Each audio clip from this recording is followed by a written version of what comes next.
হচ্ছে এই বিশ্ববিদ্যালয় একদিন পোষ্য কোটার বিশ্ববিদ্যালয়ে পরিণত হয়ে যাবে।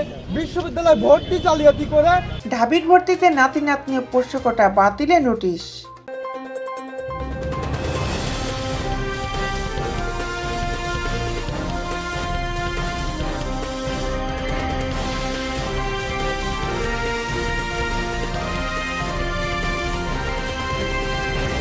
ঢাকা বিশ্ববিদ্যালয়ের 2024 থেকে 25 শিক্ষাবর্ষের ভর্তিতে মুক্তিযোদ্ধার নাতি নাতনি কোটা, শিক্ষক কর্মকর্তাদের সন্তানদের জন্য পোষ্য কোটা ও খেলোয়াড় কোটা বাতিলের জন্য আইনি নোটিশ দেওয়া হয়েছে।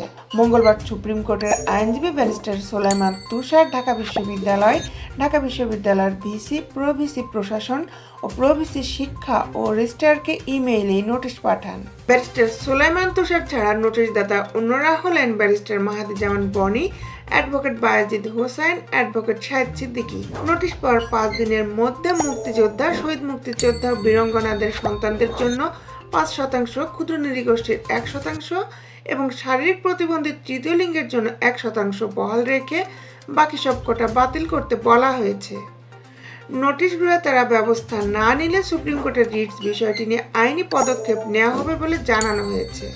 দেশ বিদেশের আপডেট নিউজ পেতে আমাদের সাথেই থাকুন। Justice TV, Dhaka.